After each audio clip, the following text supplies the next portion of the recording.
Bonjour Richard Ramos. Bonjour. L'Élysée l'a donc annoncé hier soir. Emmanuel Macron veut une troisième convention citoyenne, cette fois sur les temps scolaires, les vacances, les journées de cours des élèves. Alors on sait que ces rythmes scolaires, c'est un sujet très sensible. Est-ce que c'est vraiment le bon moment pour faire ça ? Attendez, il faut le faire. Je veux dire, aujourd'hui, l'avenir de la nation, c'est nos enfants. Et donc aujourd'hui, il faut le faire, il faut tout prendre à bras-le-corps. C'est fini les coups de rabot, etc. Les Français ont bien compris qu'il fallait faire de vraies réformes. Et celle-là, elle est importante. Et j'entendais sur votre antenne ce matin la spécialiste Madame Lecomte raconter des bêtises, nous expliquant ce matin, la grande spécialiste, qu'en fait, il fallait laisser les vacances scolaires, les grandes, parce que comme les parents, ils avaient divorcé, il fallait que chacun ait le droit. C'était son raisonnement est de dire... On garde les grandes vacances et on diminue éventuellement les petites vacances. Elle disait parce que les parents sont divorcés 2 fois, elle l'a dit, parce que les parents sont divorcés et que derrière... C'est une réalité. Mais c'est une réalité, mais c'est l'enfant qu'il faut mettre au cœur du sujet. On est aujourd'hui à l'éducation, dans l'éducation, on a décroché internationalement. Oui, elle avait raison sur la partie des rythmes scolaires, elle a raison quand il faut mettre l'après-midi de la culture et du sport, mais c'est l'enfant qu'il faut, et l'intérêt de la France. Aujourd'hui, on décroche. Donc aujourd'hui, sur ces sujets-là, comme les autres, il faut tout prendre à bras-le-corps. Et donc, oui, le président a raison. Oui, il faut demander évidemment aux citoyens, mais quand même, il faut que les politiques s'achètent juste un brin de courage. Est-ce qu'il n'y a pas un petit risque, parce que effectivement, Adrien le rappelait au début de l'entretien, il y a déjà eu, c'est la 3e convention citoyenne. Si on se réfère à la convention citoyenne sur le climat, seules 18 propositions sur les 146 ont été reprises de manière intégrale, alors qu'Emmanuel Macron avait dit « je prends tout sans filtre ». Est-ce que ça ne va pas créer à nouveau de la frustration, une machine à gaz pour rien ? Vous avez vu sur vos antennes ce matin aussi, vous avez passé cette loi proposée par le député Falorni. Et là, il y a eu des conventions sur la fin de vie avec des citoyens qui ont participé et on va aboutir à un texte. Donc ça fonctionne. Mais par contre, on sait que sur l'éducation, pardon Richard Ramos, ça ne passe pas forcément que par la loi, c'est aussi beaucoup de réglementaires, comme on dit, des textes pris par les ministres directement. Donc c'est pas forcément, enfin il n'y a pas forcément de débat démocratique à proprement parler. Vous avez raison, mais moi j'ai connu le début du participatif, c'était Madame Ségolène Royal qui nous faisait venir les élus ruraux qu'on était avec des décisions qui avaient déjà été prises. Ça n'obère pas le courage politique. Moi, je suis pour une démocratie représentative. On va devant le peuple pour savoir ce qu'il veut. C'est ce qu'il est en train de faire. Mais après, on a le courage de prendre des décisions et qui sont parfois pas dans l'intérêt immédiat des gens. Donc ça doit se traduire par une loi ? Alors, mais concrètement, une loi, ce sera peut-être compliqué aujourd'hui. Il y a plein de moyens. Ça peut être un référendum. Ça peut être une loi quand il faut que ça soit une loi. Mais on peut pas aujourd'hui être en dégringolade au niveau de l'éducation. On peut pas avoir des enfants qui savent à peine écrire, à peine lire. Et ça, c'est de la faute du rythme scolaire ? C'est parce qu'ils ont 2 mois de vacances par an que ça pose problème ? Tout ça est un tout. Tout ça est un tout. Il faut revaloriser nos enseignants. Il faut revaloriser ce métier-là. Il faut faire en sorte que quand les enseignants dont on a besoin, donc il faut saluer le travail. Je suis pas certaine que ce soit dans le contenu de la convention citoyenne qui s'ouvre en juin. C'est précisément d'ailleurs ce que dénoncent les syndicats en disant c'est une diversion pour ne pas parler du salaire des enseignants et des conditions de travail. Dans leur rapport citoyen, on l'aura aussi. Il faut remettre l'éducation, par exemple. Alors, sur l'éducation, c'est une dégringolade. Moi, vous savez, je faisais l'aide aux devoirs, ma femme faisait l'aide aux devoirs dans notre village. On a vu sur les années, plus personne n'est capable de vous réciter une récitation Demain dès l'aube, à l'heure où blanchit la campagne, je partirai. Hugo, personne. On a l'impression qu'aujourd'hui le niveau s'affaisse. Il faut se réveiller. Je vous rappelle juste qu'Emmanuel Macron est au pouvoir depuis 2017. Mais moi, attendez, je pense qu'on n'a pas été bon, hein, peut-être qu'on sera viré. Il n'y a aucun sujet. Vous savez, en 2017, j'avais dit si on n'est pas capable de faire de la politique autrement, on sera viré. Eh bien, on sera peut-être viré. On a encore un peu de temps. Eh bien, faisons-le. Est-ce que le Premier ministre va être viré ? Alors voilà, parce que lui, il avait promis justement d'en faire de la politique autrement. Il se trouve que François Bayrou est quand même désormais le Premier ministre le plus impopulaire de la Ve République. Alors si on cite par exemple le baromètre du Figaro, 14% de cote de popularité. Comment vous expliquez ça ? Déjà, il est arrivé dans une situation qui était intenable. Pas de budget. Il a réussi à avoir un budget. Pas de majorité à l'Assemblée nationale, c'est inédit sous la Ve République. Donc en fait, François Bayrou est arrivé dans une situation où finalement, on lui a demandé déjà de faire le pompier. C'est-à-dire qu'il a été, dans un premier temps, juste à essayer de faire que la France ait un budget pour pouvoir payer un certain nombre de choses. Et donc, les réformes sont difficiles. Je pense qu'il y aura un temps de réforme. Moi, je le dis à François Bayrou. Mais les réformes sont difficiles. On les voit pas vraiment. Gabriel Attal lui-même dénonçait en début de semaine, c'est quand même le patron du groupe Renaissance, censé être en soutien du Premier ministre, une forme d'immobilisme. Est-ce que c'est pas ça le résultat, la conséquence de ce sondage? C'est que les Français se disent qu'il ne se passe pas grand-chose. Gabriel Attal, Édouard Philippe et les autres sont des petits chevaux prêts pour 2027. Donc ils vont taper le Premier ministre. Ils vont vouloir... Et alors qu'ils étaient pendant des années dans ce gouvernement, tous là, au premier poste, ils vont cogner sur Bayrou.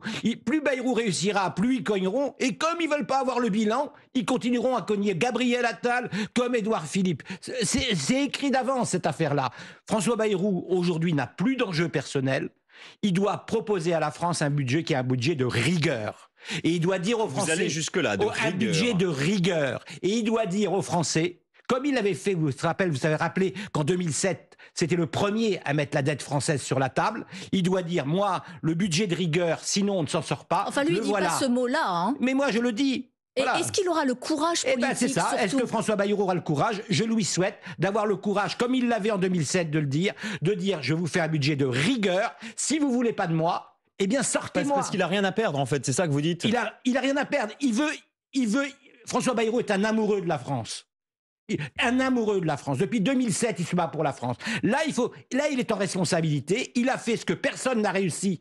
Il nous a trouvé un budget. Le prochain budget, c'est un budget de rupture. C'est un budget qui met tout le monde devant ses responsabilités. Et François Bayrou peut partir par une motion de censure, mais il doit le faire tête haute, comme il l'a toujours dit, sans dette, ou en tout cas sans budget qui prépare une dette supplémentaire. Sauf que se pose quand même la question de la méthode. C'est-à-dire qu'il dénonce un peu la créativité entre guillemets de ses ministres concernant ce budget. On entend Amélie de Montchalin qui finalement veut faire les poches des retraités. On entend François Rebsamen, un autre ministre, qui lui veut plus ou moins remettre en place la taxe d'habitation, alors que François Bayrou répète que c'est à l'État de se serrer la ceinture. Vous voyez bien qu'il y a quelque chose qui cloche.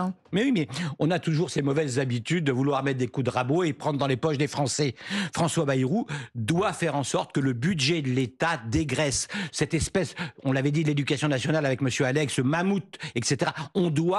L'État doit montrer l'exemple, sinon elle ne pourra pas demander aux Français et aux collectivités locales de faire des efforts si l'État n'est pas capable lui-même de faire des efforts. Vous êtes en fait là-dessus un peu d'accord avec un Laurent Wauquiez, par exemple? Oui, mais je suis d'accord avec Laurent Wauquiez sur ce sujet-là. Mais lui aussi est dans l'exagération, notamment pour envoyer nos migrants à Saint-Pierre-et-Miquelon. Tout Richard ça, Ramos. Parce qu'il faut qu'il soit président des LR. Ça, personne ne s'occupe de l'intérêt de la France. Richard Ramos, vous restez avec nous, député Modem du Loiret. On se retrouve juste après votre fil info à 9h-20, Marine Klett. L'assaillant qui a poignardé un fidèle dans une mosquée du Gard la semaine dernière a agi dans un contexte isolé, sans revendication idéologique. C'est pourquoi le parquet national antiterroriste ne s'est pas saisi pour le moment. L'homme de 20 ans était guidé par une envie obsessionnelle de tuer une personne, a précisé le parquet hier soir. En mémoire de la victime, Aboubacar Cissé, 1 millier de personnes étaient réunies à Belfort hier lors d'une marche blanche, initiative de l'association locale des musulmans. Un autre rassemblement a lieu aujourd'hui à Montbéliard. Après la Réunion, l'épidémie de chikungunya est virulente sur l'île de Mayotte. 89 cas recensés, c'est 3 fois plus qu'il y a 2 semaines. 2 patients ont été hospitalisés. L'administration Trump annonce 2 ventes d'armes. La première à destination de l'Ukraine avec du matériel et une formation pour les personnels pour des avions de combat. La deuxième est de 3,5 milliards de dollars de missiles pour l'Arabie Saoudite. Enfin, le mystère a été levé hier soir lors de la diffusion du documentaire La première chouette d'or a été retrouvée à Dabo en Moselle après 30 ans d'enquête. C'est donc depuis cette commune que va partir la nouvelle chasse au trésor. Ce sera cet été. France Info. Le 8-30 France Info, Alix Bouillaguet, Adrien Beck. sommes toujours avec Richard Ramos, député MoDem du Loiret. Nous évoquions le cas Bayrou, un Premier ministre qui reste englué dans l'affaire Betaram depuis 3 mois. Et vraiment, il se défend quand même de manière assez confuse, assez imprécise. Sa fille elle-même le contredit lorsqu'elle affirme qu'il a rencontré l'ex-juge en charge d'une plainte pour viol en 98, contrairement à ce qu'il avait laissé entendre. Est-ce que sur ce dossier, François Bayrou ment ? Non, je pense que François Bayrou ne rend pas. Et puis, quand on pense que François Bayrou avait mis ses enfants à Betaram, qui peut penser que François Bayrou aurait pu mettre ses enfants... Non, mais ça, c'est l'argument qu'on a tout le temps. Il n'est pas juste. Non, il est pas mais juste. sur les faits, est-ce qu'il ment ? Est-ce qu'il est brouillon, imprécis ? Est-ce qu'il ne se souvient plus ? Est-ce qu'il est dans le déni ? Non, je pense qu'il est à la fois dans l'émotion et à la fois dans l'imprécision. Mais l'imprécision, ce que j'appelle sincère. Je pense que, en plus, ce qui s'est passé là avec sa fille, je pense qu'on est dans le cas. D'ailleurs, il avait dit à l'Assemblée nationale, je vous réponds en tant que citoyen, comme quoi il y a chez lui quelque chose d'émotionnel sur le sujet. Mais il y a de toute évidence, Richard Ramos, quelque chose qui n'a pas marché, en tout cas, dans la manière de se défendre, dans la manière d'expliquer les faits. Oui, par exemple, il a commis une erreur. Quand il a dit, par exemple, à l'Assemblée nationale, je ne savais rien. C'est pas tout à fait ça. Oui, il savait des choses, il ne savait peut-être pas tout, mais voilà. Mais tout le monde savait des choses. C'est-à-dire que... fortiori lui, qui était quand même en quelque sorte le seigneur de la région. Alors, d'ailleurs, certains députés du coin vous diront, mais quand on travaillait pas bien à l'école dans ce coin-là, on disait, mais je vais te foutre à Betaram. Et donc, on savait qu'il y avait une forme, c'était cette époque-là, une forme. Je pense qu'il n'y avait pas sur les sujets sexuels, je pense que là, pour le coup, il y avait des doutes, mais il n'y avait pas de connaissance des faits. Et ensuite, il me semble, je peux me tromper, que le fameux juge en question, c'est le voisin du village de François Bayrou. Monsieur et donc, là aussi, faut faire attention, c'est pas dans un cadre judiciaire, dans un cadre où etc. Mais François Bayrou avait certainement discuté avec le juge, avec quelque chose au-dessus de la tête pour les deux hommes, qui était le secret de l'instruction. Est-ce qu'il doit changer de méthode, travailler peut-être davantage, être plus précis ? Il va être entendu devant la commission d'enquête parlementaire le 14 mai. Beaucoup d'élus de l'opposition disent qu'il faut qu'il reconnaisse à un moment peut-être des imprécisions, voire des mensonges. L'opposition, notamment les gens de chez LFI, vont essayer de le tamponner pour qu'il parte. Qu'est-ce qu'ils cherchent tous là ? Ils cherchent à ce que... Alors, un coup, c'est à cause du budget, un coup, c'est à cause des Betaram, parce que, notamment chez LFI, ils veulent la rue. Ils veulent qu'on puisse pousser François Bayrou à la démission pour pouvoir que le président de la République se trouve en dernière ligne pour foutre le pic de la tête du président, la tête sur le pic de la France. Donc, j'ai pas de sujet, je sais qu'ils vont pousser. Je pense qu'on aura des réponses précises de François Bayrou. Vous pensez ?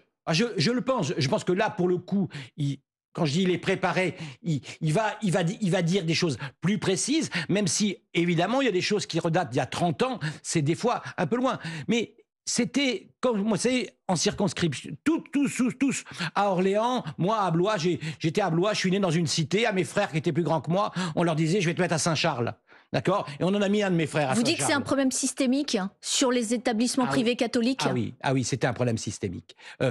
C'était un problème systémique avec l'Église et l'Église qui avait par habitude le silence et le non-dit. Voilà. Et donc, ça, c'était systémique. Voilà. Mais il y avait, pour beaucoup de parents, moi, je suis fils d'ouvrier, ma maman travaillait pas.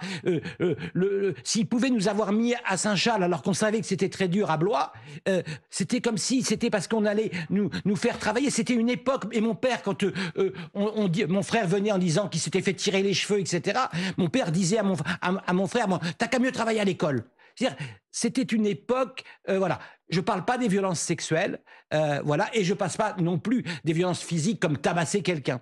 Richard Ramos, un autre sujet dans l'actualité, la proportionnelle. François Bayrou a commencé à consulter les partis, les représentants de partis cette semaine pour la mettre sur la table en vue des prochaines législatives. Est-ce que vraiment c'est l'urgence du moment ? Mais vous avez vu dans nos questions ce matin, rien n'est urgent, mais il faut s'en occuper de tout ça. Ça n'intéresse pas les Français par contre. Hein. Ça c'est sûr que ça n'intéresse pas les Français. Il y a personne qui me tire sur le marché par la manche en me disant est-ce qu'il y aura une proportionnelle ? Moi, vous savez, je suis assez... Alors, on a notre excellent ministre Patrick Mignola qui consulte tout le monde. Ministre des Relations avec le Parlement. Ministre des Relations avec le Parlement. Excellent Moi, parce qu'il fait partie du MoDem. Non, parce que d'abord parce que c'est mon camarade et que je le trouve d'abord très bon là, dans ce qu'il fait. Il est reconnu même par les oppositions. Moi, j'étais très favorable à la proportionnelle.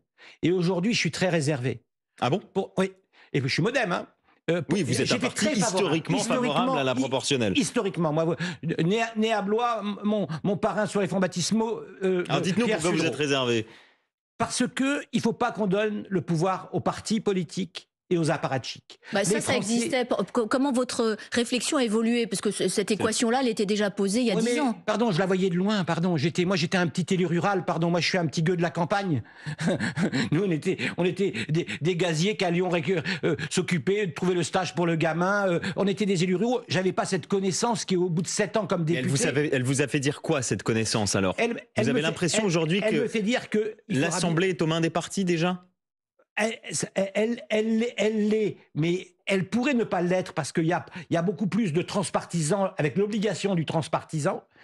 Je dis simplement que je suis réservé, je ne sais pas encore ce que je vais faire. Quand je ne sais pas, je dis je ne sais pas. Je vais vraiment me plonger dedans parce qu'à la fois, je vois bien que la proportionnelle pourrait faire en sorte que la gauche modérée se détache de LFI, ça serait une bonne chose, notamment le Parti socialiste. Mais aussi donner le point au Rassemblement national. Donner le point au Rassemblement national, notamment dans les grandes villes. Et de l'autre côté, j'ai cette proximité en circonscription qui fait que l'attachement que les gens ont à une personne, ça pourrait être donné finalement uniquement à des apparatchiks, c'est-à-dire les gens qui seraient bien vus de leur parti et qui seraient sur une liste, parce que c'est pas la même chose de faire moins d'ancrage local. C'est pas la même chose de faire une campagne sur son nom, sur sa personne, que sur une liste. Richard Ramos, je vais vous dire, mais sortez Laurent Wauquiez de ce corps. Il dit pareil que vous. Voilà, c'est 3 fois que vous citiez Laurent Wauquiez, je vais finir par croire qu'il est dans le vôtre. Moi, je vais vous dire... c'est pas nous qui citons la même chose que lui. Mais quand Laurent Wauquiez dit les choses justes, j'ai aucun problème. Moi, je suis l'un de ces députés qui votent des amendements avec des gens de LFI. On connaît ma proximité avec François Ruffin et je travaille avec les LR. Donc moi, tout ça, je m'en moque. Si je crois que c'est juste, c'est comme ça, c'est ma liberté, c'est peut-être pour ça qu'on m'invite. Quand je crois que c'est juste, que ça de droite ou de gauche, j'y vais quand même. Et juste, vous pensez qu'il y aura une majorité sur ce texte à l'arrivée? D'un tout petit mot. Sur lequel texte? La proportionnelle. Il y aura, parce qu'à la fin, il y aura un atterrissage. À mon avis, je vous le donne. Allez, un petit pronostic ce matin pour nos auditeurs. On déclenchera la proportionnelle au-delà de 6. C'est pourquoi? Parce que dans la Haute-Loire de M. Wauquiez, ils sont 6 LR où ils ont fait un strike. Et donc, il voudra le garder. À partir de 7, il pourra peut-être le voter. Les plus petits départements n'en auront pas. Merci à vous, Richard Ramos, député MoDem du Loiret, d'avoir été l'invité de France Info ce matin.